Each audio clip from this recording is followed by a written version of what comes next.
I know Sergeant Kucher had said, he said it to the last class, but he told us good is the enemy of great. And when he said that, it just like, every time I'm having a bad day, I just think about that because it's so true. Like, not even just him, but like Lieutenant Hitchcock has said like so many things to just like motivate me. So like just throughout the academy, like they always give like motivational speeches, and when you're having a bad day, you just think about the things that they said and it like picks you right back up. I don't know. It's been a long 6 months for me. I'm with you on that. It's been so long, but as much time as we spend together and like we all kind of get on each other's nerves, it has been nice getting to know different people and like to see that we all come from different backgrounds and different places. So I think that was good because I told myself coming in that I was just going to kind of try and fly under the radar and not talk to anybody, just do what I got to do and get it done.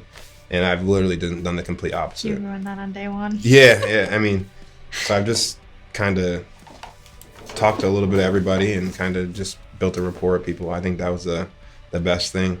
Making someone feel like they can trust me, wearing the uniform, wearing the badge, being the kind of person I am, what I'm being trained to represent, being trained to, instill into the community is trust. This is probably one of the hardest things to earn, wearing this, badge when I do get it. That's something you have to work on day in, day out. How do I get the public to trust me? The more you respect somebody, the more they're going to respect you. The less that they are going to want to harm you in any way, the less they're going to see you as the enemy. Just if you respect somebody and you're polite and you explain exactly what you're doing and why you need to do it, we will find that most people are reasonable and they will just help us sort out whatever it is we have to in that situation. Best way to be a good cop is be a good person. That's kind of something that I heard before I even started the academy, consistently thought about it through the entire academy. Everything has to do with respect. What do you call when something's wrong? You can't call a family member. You call the closest thing that's willing to help you in the worst moment of your life. So, that's us. You and me. That's, people ask me, why don't you go state? Why don't you do this? But I really just think being a local and helping the people in your community is a bigger deal. Never give up. Always fight. If you think that pain is forever, it's not. If you think happiness is forever, it's not. Just give it a minute. Give it a minute. If you're sad now, give it a minute. You're angry, give it a minute. You're angry at that person, just give it a minute. Everything fades. Everything fades. Just don't give up. Just give it a minute. Breathe, give it a minute. I believe that I got into this career a little different way than most people would have normally came about it. I was an undeclared major in college up into my sophomore year and had to think of, had to find a career real quick, had to find a major real quick. And instead of looking at things I wanted to do, I looked at things I didn't want to do. And I knew I didn't want to work in an office, didn't want to be in the same room for the next 40 years of my life. The medical field never interested me, and I was hanging a lot with a lot of criminal justice majors at the time, and I just thought, why couldn't I do this? And picked that major and went from there. And I can't picture myself being in any other field at this point. I worked a little bit beforehand, and I absolutely love it. I grew up, my father has a construction company, and he had us work for him for a while. And I think it was kind of by design. Like, one of the things he had us do was roofing.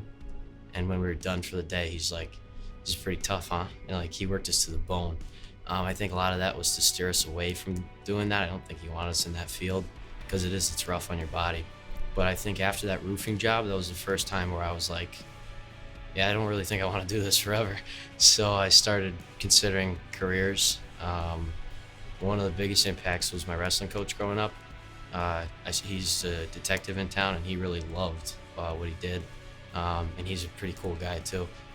So I started looking into policing, and it kind of just stuck. I mean, ever since middle school, I had the idea that I wanted to work in law enforcement, and I just ran with it from there. And went to college for criminal justice.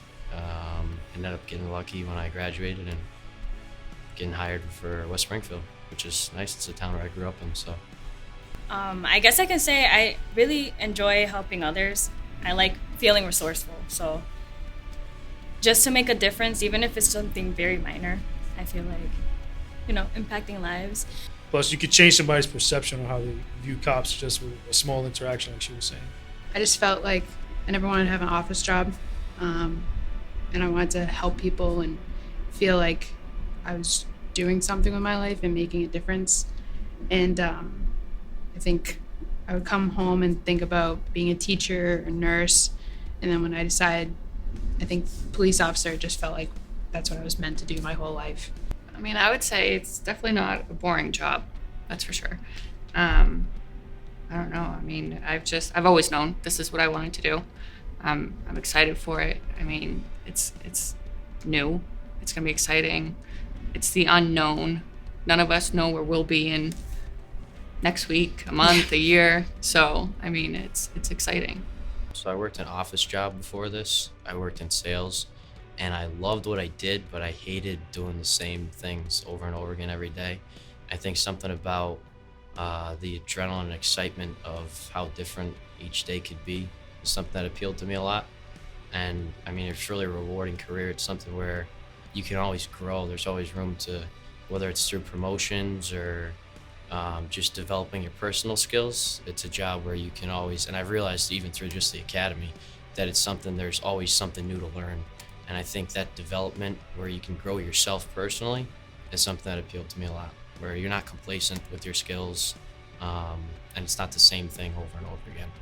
I would say for like a while, since I was a little kid, I've always wanted to be a police officer. Ever since I was younger, I just always said I wanted to be an officer and be involved in law enforcement. I really don't know exactly where it came from. Honestly, I think it stemmed from Scooby-Doo, believe it or not, because, they were getting their clues, they were trying to solve the mystery, and I think that's what led me here. I don't want to sit in the office all day. I want to go out and change the world, make it a better place for everybody.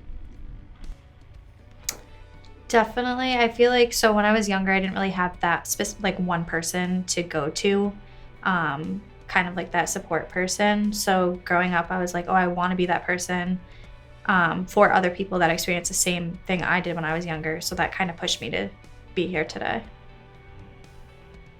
And mine stems back to being like my childhood. My dad did 20 years in federal prison, so I kind of just grew up wanting to be the complete opposite of him and kind of just change the narrative for a little kid like me that was growing up being told to hate the police, to just change that narrative and be that person for a kid like me. So that was my main goal, to do that. I would hope I can make a difference. I don't think anybody knows that they're going to for sure make a difference. But I think one of the things that's appealing about this career is that you're given so many opportunities to change somebody's perception or change somebody's life ultimately, because you see people at their worst days, and the way you handle yourself and the way you handle those situations is going to determine the impact that you can have on somebody. Nobody wants to come and not be remembered for anything or not do anything worthwhile. If I can just do one simple change, bridge that one gap, put that one brick down on that road, then somebody else will put another brick, and then somebody else can put another brick, and then by the end of the day, the road will be built. Honestly, I need to just keep building up, keep setting goals for myself throughout my career, so that way I don't get complacent. Like, say if I get on the K-9 unit and I'm like, oh, this was my career goal, I'll just stop here. I don't want to do that. I want to keep building and building and building, so that way I never get to a point where I'm complacent and then I end up being miserable old cop. So I always want to be able to be happy, and I don't want to look at it as a job in a sense. I want to love it so much that it's just my life. I enjoy it, and it's not oh, I have to go to work today. It's something that I like doing. Really getting into law enforcement as a strong female, I think it's good to get more females into this career, because this is male dominated, and also I am also in the military. He is too, but still a male dominated profession, and having I'm not hyping myself up here, but having a strong-headed female amongst everybody here get into this career field, we can really show other females coming up and younger females and come in a different way, and also maybe even a male or a female feel a little more comfortable with a female officer. I think that's huge in this profession. But I also don't know. I don't know anything. I've always wanted to be a police officer, but really more so like my life experiences kind of led me to want to do that. Anything specific? My mom was in a really abusive relationship, so calling the cops all the time and seeing the way that they responded, she ended up getting like bad mental illness from having PTSD. So basically just the way that the officers responded really spoke to me, and like if I could be that one female who could make a difference on another female, that would be like my career goal. Get in this career field, make a difference as females. I think that men do a great job, but I think females can do a different perspective. Like there's 11 of us in here, like we're all just equally as capable as the males are. So I think like shining more light on females in the profession, like days that I like wanted to give up, I'm like, no, like I'm a strong woman, I can do this. Like, so just like the little things. I'd say day one for sure. The first day, I probably got the most negative attention, and I fully deserved it. And it's sort of, you put all of that into perspective and you think, I'm not going to take that personally in the sense that I'm going to become a cynic about it, but I'm going to use all that as fuel to do better the next day. Whether it's ironing your clothes more for tomorrow, or shining your boots a little bit more so they look better, or just trying to maintain that positive attitude. It's going to allow you to keep pushing forward and driving forward for better results for yourself, demanding more. Worst part about day one, to be honest, waiting in the parking lot. It felt like an hour. It was probably like 15 minutes. But the constant, get out your car, go in your car, get out your car, go in your car. And then, you know, you got some DIs, man. Lieutenant Daly's a scary man. I mean, now, being week 15? He's one of my favorite DIs, but I want to say orientation, I was yeah, I was very scared. I still look at like day one. I mean, we're 10 days away from graduation, and I still look at day one and I'm terrified of it. But I realize that it's just from that one day, you gain so much discipline. I mean, you really just kind of stand up. When somebody walks in the room, you know what you're supposed to be doing. Everyone gets quiet. It's like a pin drop. So my favorite thing, kind of based off of what he said, was definitely EVOC week, because we all EVOC was awesome. Sorry, EVOC was great. Yeah, we all stayed there and we kind of got to know, like I was butting heads with one of the kids here, and you know, we kind of made up and everything, and just like having that one-on-one time with everybody. Even though EVOC was definitely it was way more stressful than people thought it made it seem. EVOC was great. I struggled with it, but it was a lot of fun. I want to say like the whole first month of the academy, I felt like a robot, like literally a robot. I was scared to breathe the wrong way. I was scared to look at anybody. It was, you sit here and you're like, oh, this is really happening. Because you hear things, you're like, it can't be that bad. It's not bad. It is. But you gain a respect for yourself, and you see the point of things. So you feel accomplished after getting through that. Yeah, it's always nice to see that there's always a reason behind what they do. It's not like they're just throwing us into like the pack of wolves, and it's like, definitely. Okay, we're just doing this to get by. Everything has a purpose, and I've learned that throughout the 15 weeks of being here. But you're not going to know that on day one. No. You think it's just... No. Yeah, they're supposed to do this. It's.